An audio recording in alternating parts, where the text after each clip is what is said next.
I'm Sean Haynes for CNC, reporting on this year's two sessions.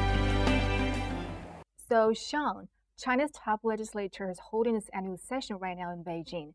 And today, Foreign Minister Wang Yi has held a press conference, giving his views on China's diplomacy. You're foreign. What do you think people from overseas would be interested in? So I think the big question is China is massive. It has the largest population, 1.4 billion people, and it could soon become the world's biggest economy. So now it's got this global heft on the world stage. That's great, but what's it going to do with this prestige? Is it also going to step up and shoulder responsibility for global issues? That's what I'm interested in.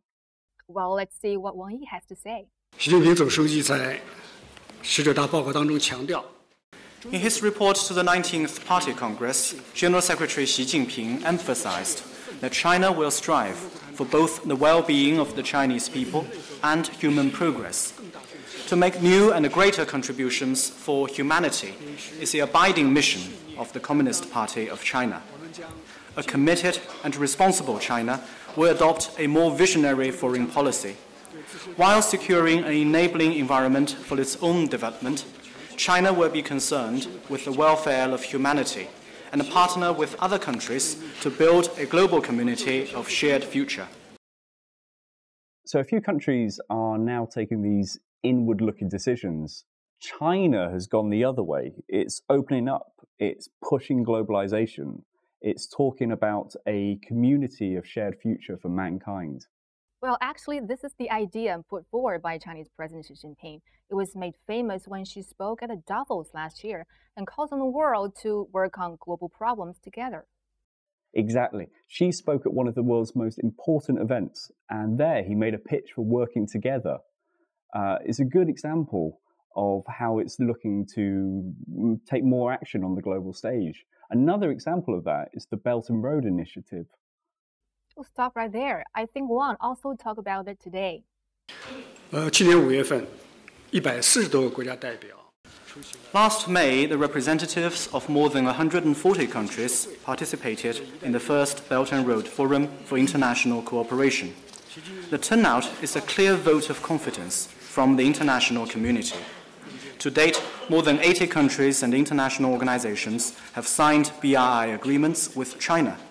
A large number of BRI projects are well underway and adding needed momentum to the economic and social development of the host countries.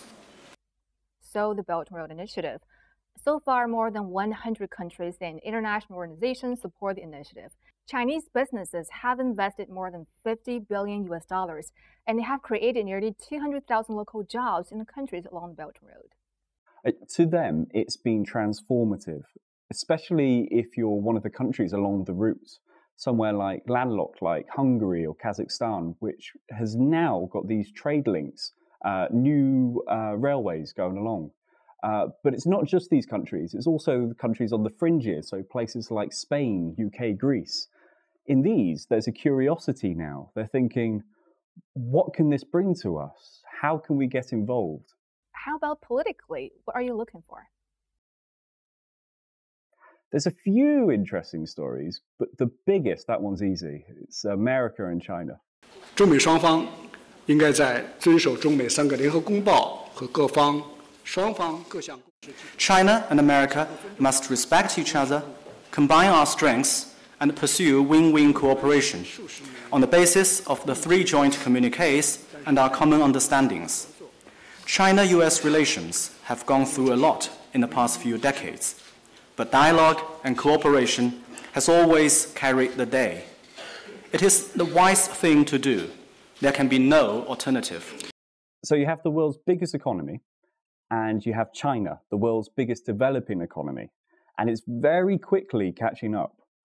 The question is, how are these countries going to interact with each other? So Xi and Trump have met a few times, first in America, and then Trump came to Beijing. They agreed that a better future would only be achieved through win-win cooperation. Exactly, that's key. You hear them talking about win-win cooperation or great deals. This language, it shows that they're developing a common direction together. What about Russia? Sure, Russia's interesting because it's the place where Xi Jinping went as his first foreign trip as president. 至于中俄关系，我们对中俄关系的前景始终充满信心。我们的信心。China has great confidence in its relationship with Russia. Our confidence comes from the strong trust and friendship between our presidents, which is fundamental to the further growth of our relationship. It also comes from the deepening of our cooperation in so many fields, our firm support for each other's core interests, our close coordination on international affairs, and the growing exchanges between our two societies. Some would say that Xi's 6 visits to Russia and more than 20 meetings with Russian President Vladimir Putin has helped push ties between the two countries to maybe their best in history.